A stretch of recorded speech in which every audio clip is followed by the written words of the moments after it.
Before we go deeper into this case, if you enjoy true crime stories told with care, detail, and respect, please consider subscribing to the channel. New documentaries like this are uploaded regularly, and your support helps keep these stories alive. Now, let's continue. At exactly 6:45 a.m., Daniel Okoro locked the front door of his home and stepped outside. It was an ordinary Tuesday, the kind of morning people forget the moment it passes. A neighbor would later tell police Daniel waved before getting into his car. Nothing about him seemed unusual. No rush, no tension, no fear. By nightfall, Daniel Okoro would be gone, and for the next 8 months, no one would know where his body was, or who had buried it. Daniel was 34 years old. An accountant by profession, a husband, a son, a man known for routine and responsibility. Friends described him as cautious, the kind of person who planned months ahead, the kind who avoided confrontation whenever possible. He and his wife, Amaka, had been married for 6 years.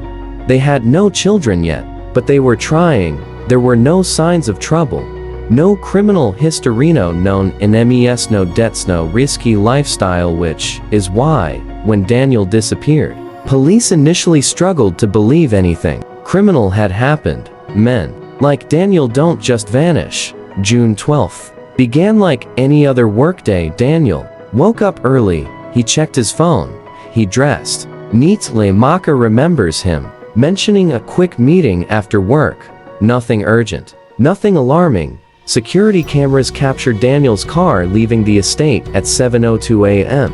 He never arrived at his office. By a.m., his manager tried calling him. No answer. By p.m., Amaka's calls went unanswered. By midnight, his phone was switched off. That was when panic set in.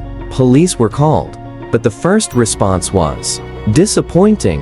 Officers suggested stress voluntary disappearance issues, but Amaka kept repeating one sentence: Daniel would never do this. In the early days, searches were organized, flyers were printed, friends volunteered, Daniel's name circulated on radio stations, but without evidence of violence, the case lost urgency. There was no blood. No ransom demand. No suspicious withdrawals.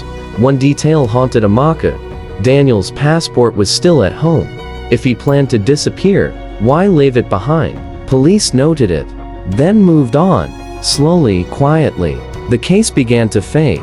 3 days after Daniel vanished, his car was found. It was parked near a half-finished construction site on the outskirts of the city. The car was locked. The interior was spotless. Too spotless. No fingerprints. No signs of struggle. But the fuel tank was nearly empty. Daniel had filled it the night before. Someone else had driven that car. Police searched the area but found nothing.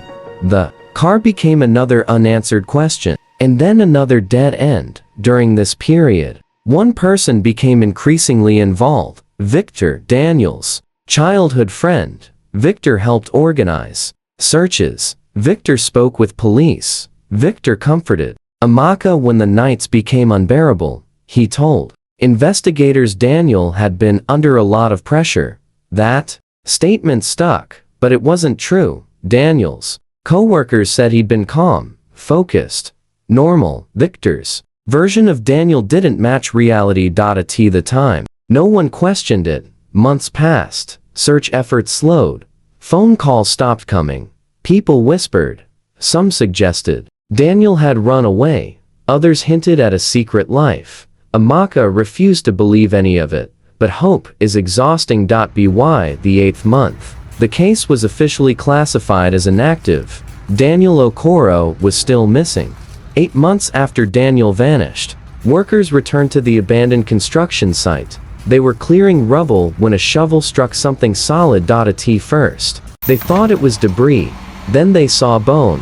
Police shut the site down. Forensic teams arrived. Buried beneath loose soil and concrete fragments were human remains. The body had been hidden hastily. No coffin, no marker, just dirt and silence.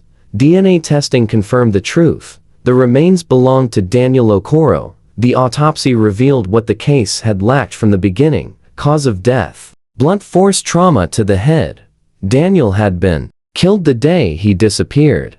This was never a missing person case. It was murder. The investigation restarted, this time with urgency. Police interviewed everyone, including Victor. Victor spoke confidently.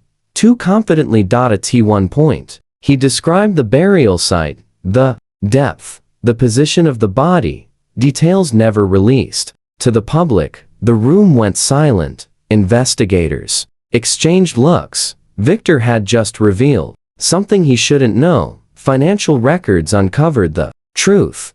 Daniel and Victor had been running a small side business together. Daniel recently discovered money was missing. A confrontation had been planned. On the morning of June 12th, Victor asked Daniel to meet him near the construction site. To talk things out.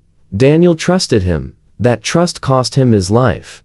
Victor was arrested. At trial, he claimed it was an accident, but evidence showed otherwise. Luring location control buddy. Consul meant the jury didn't hesitate. Victor was found guilty of murder. He was sentenced to life in prison. Daniel Okoro was finally laid to rest. His wife attended the funeral. 8 months late, the man who betrayed him sat in a prison cell, and the city moved on. But this case leaves behind a quiet warning. The most dangerous betrayals don't come from strangers. They come from people you trust enough to meet alone. Daniel left for work that morning, believing he would come home. Someone else knew he wouldn't, and that knowledge changed everything. Cases like this remind us that some people don't disappear by choice, they are simply lost and remembered too late. If you stayed until the end, thank you for watching. If you'd like more true crime documentaries like this, please subscribe to the channel and turn on notifications so you don't miss the next story. I'll see you in the next case.